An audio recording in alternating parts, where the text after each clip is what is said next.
So I'd like to read from this book called 20 Lessons for the 20th Century, all related to tyranny. So these are 20 lessons for all of us to follow. The first one is do not obey in advance. Because what authoritarians want is obeying in advance. We are already giving power to them to oppress us. The second is defend an institution. As Amit just said, defend the labor union, defend the courts, defend the legal system, select an institution that you would like to defend. The third is on professional ethics. Try to ensure that you follow your ethics even if our political leaders don't. Because there are a lot of things that professions can do, whether it is academics or whether it is the police or whether it is otherwise. If you have people in certain professions, at least ask them to follow their professional ethics, even if the political leaders are not following them. And be very angry about the treacherous use of patriotic vocabulary. The moment someone says that this is patriotic to do something, you should be suspicious and question it then and there. One technique that most authoritarians use is the language of exception. They always say this is an exceptional moment that requires a particular dispelling of all civil liberties. So be very careful. I'll be quick. I have to read through 20. I'll be very careful. Be calm when the unthinkable arrives. Like what has happened in the JNU, what they are expecting is a violent reaction. Yeah, it is up to us to remain calm and respond with sense, common sense and intellect. Because the right wing is not known for intellectual rigor. What we have in our hands is intellectual rigor. Then, sixth is to be very kind to our language. Avoid pronouncing the phrases everybody else does. Think on your own. Create a vocabulary of your own that you can use. It will help you.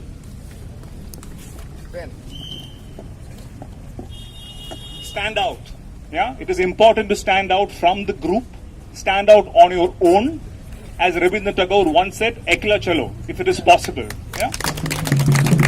Believe in truth. Yeah, believe in truth. Yeah. Louder.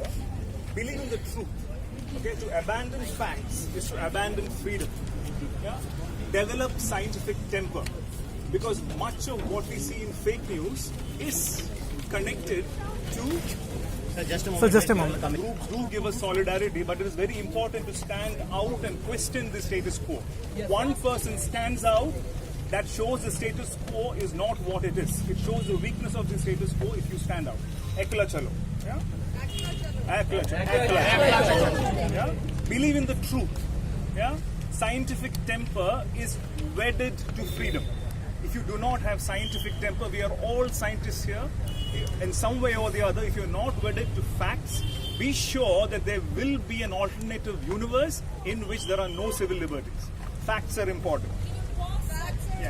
Facts are important. Facts are important. Believe in the truth. Yeah? Believe in the Facts truth. are important. Yeah. Investigate. Figure out yourself. Do not be satisfied with second-hand information. Yeah? Do not believe just because wise people say so.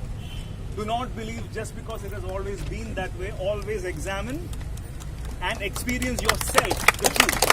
See, right now, you belong to a lucky generation that has experienced the exhilaration of dissent. Yeah? And we hope that this experience of dissent will become addictive. That you will never lose. You're a lucky generation. We missed out because we were born between the 70s and 2014. We never had this opportunity to come out and challenge authority. You're a lucky generation and realize that you are lucky. Yeah? Then, practice corporeal politics. Physically putting yourself in space. There is nothing that an authoritarian government wants rather than us slinking ourselves into our chairs and dissipating our stress on a laptop screen. We have to be physically on the ground. You've seen the effect that the Occupy Gateway movement has had. Physical, bodily, corporeal politics is very important. Obstruct if you want to. None of the rights that we had was gained by thinking on your office rooms, on your classrooms. You have to get out onto the street. Then, eye contact. Yeah, one of the problems that we face. I mean, I travel in public transport almost every day. Nobody makes eye contact. Everybody's eyes are on the screen.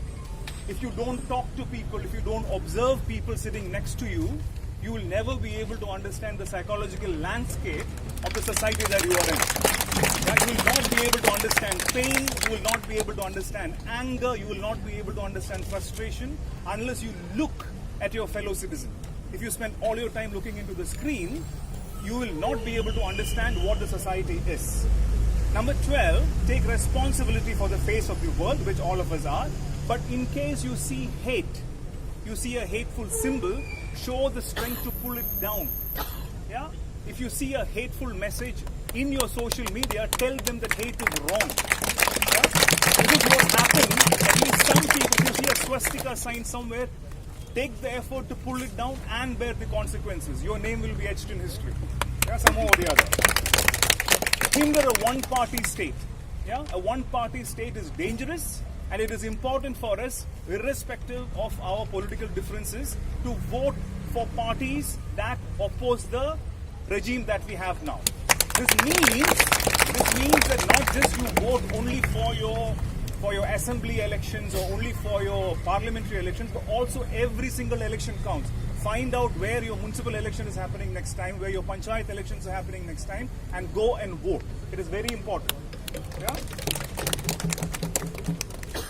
Give regards to good causes, most of us do, but pick a charity like AutoPay and support investigative journalism. Yeah, there are very few outlets that you have. You must make a free choice for supporting civil society. Free press is important. Establish a private life. Because what authoritarians want is a hook in which to hang you. So make sure you pay your taxes. Make sure that there is not, all of us will have something or the other in our past, but make sure that you don't give an opportunity to them to hang us on. They will look for something. Learn from others in other countries. Create cross-national solidarities. Watch out for paramilitaries. But I think we have missed the bus already. We already have paramilitaries. But this was a warning given earlier. Yeah, there is nothing we can do. Be reflective if you must be armed. This is for security officers. If you have people in the army, if you have friends in the police, tell them if they carry a gun, it requires a lot of responsibility. We have seen what has happened in Uttar Pradesh. 20 people shot in the head. Yeah? Because one of the first requirements is for police is told to at least shoot in the feet. If you have to shoot, if you use rubber bullet, there is a protocol. The people have been shot in the head. Yeah, imagine what has happened with people with guns. They are dangerous. Be as courageous as you can, as most of us are, and be a patriot and show what India can be. This is not what they're portraying is not what India can be. Show what India can be. And as every academic, I must say that these are not my ideas. This came from a book called On Tyranny, which means you should go and read it and not believe what I have said and develop your own perspective.